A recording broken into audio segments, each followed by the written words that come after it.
My name is Lucy, and this is my story. This is the story of how I loved someone with my whole heart, how I trusted him more than myself, and how that trust broke me, but did not destroy me. I am telling this story not because I want sympathy, and not because I want revenge. I am telling it because this is my life, and for a long time, I was silent. Now I want my voice back. I was 14 years old when I first fell in love. At that age, love feels pure. It feels eternal. It feels like the whole world has chosen you. I was in high school then, still a child in many ways, dreaming without limits, believing without doubt, trusting without fear. I didn't know that love could hurt. I didn't know that people could promise forever and mean it only for a while. That was when I met Mohit. He was 4 years older than me, already 18, already stepping into college life while I was still wearing my school uniform. To me, he felt mature, confident, and protective. He spoke like he understood life. He listened like he cared. When he looked at me, I felt important, chosen, special. I thought I was safe with him. We didn't fall in love suddenly.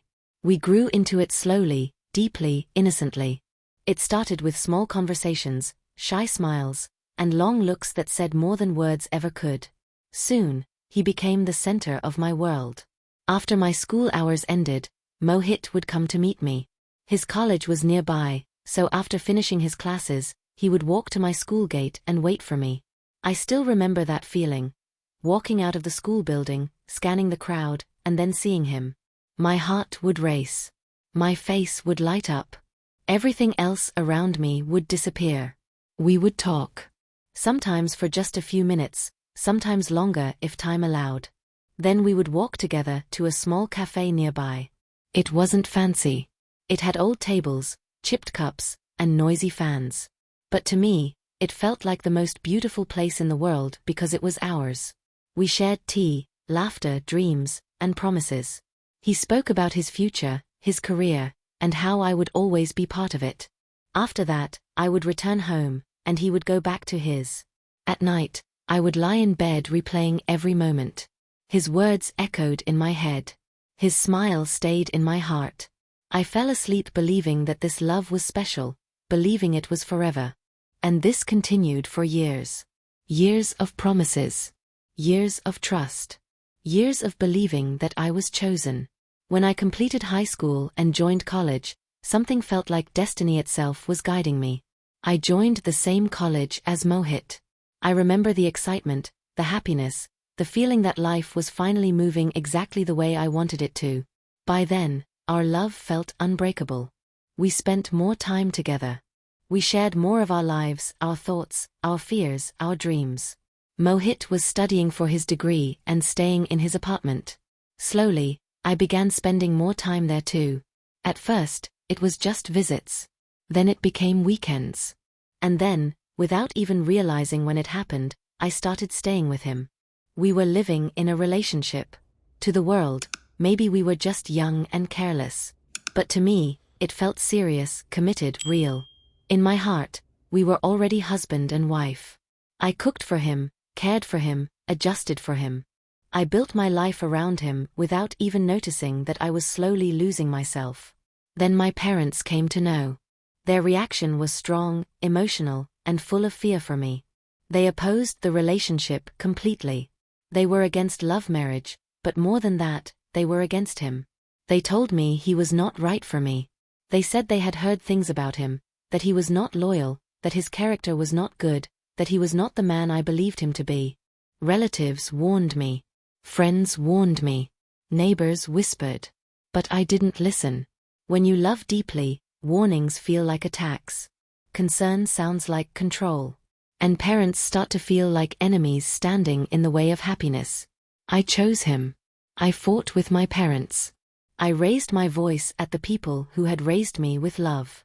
I walked away from my home, my safety, my family, because I believed Mohit more than anyone else.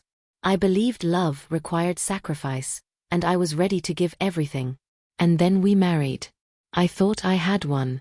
I thought love had conquered everything. The first year of marriage passed quietly.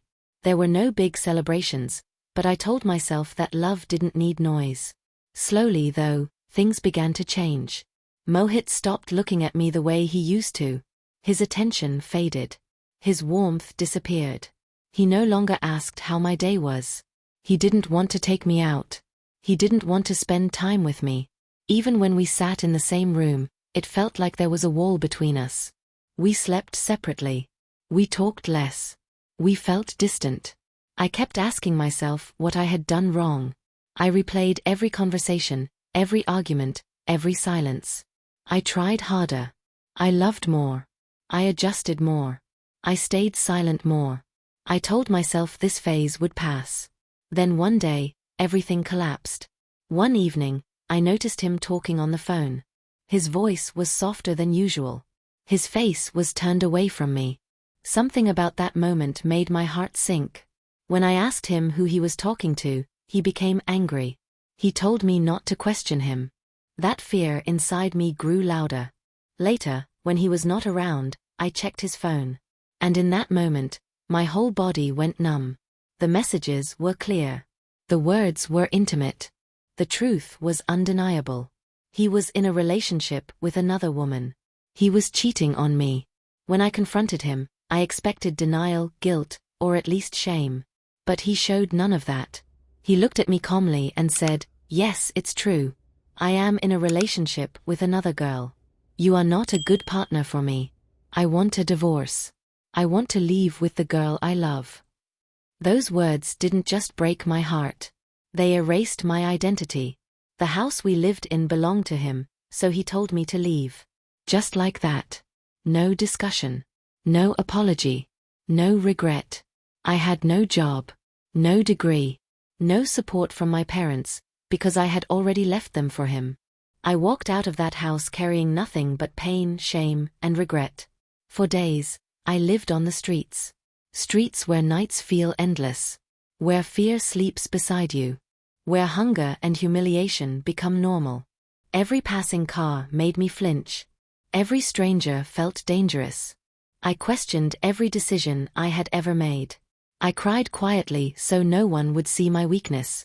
Finally, one of my friends found me. She helped me stand again. She helped me get a small job in a small hotel, working as a helper. She helped me find a tiny place to live. It wasn't comfortable, but it was safe. I survived. Every day was hard. My hands ached from work. My heart ached from memories. But slowly, I began to breathe again. And during those long hours of work, one painful realization kept returning to me again and again. I left loving parents for a man who never deserved me. I believed him over the people who truly cared. I lost everything, but I learned the truth. Today, I am still standing. I am not the same Lucy I was at 14. I am wounded, but I am wiser. Broken, but breathing. This story is not just about betrayal. It is about survival. And I am still here.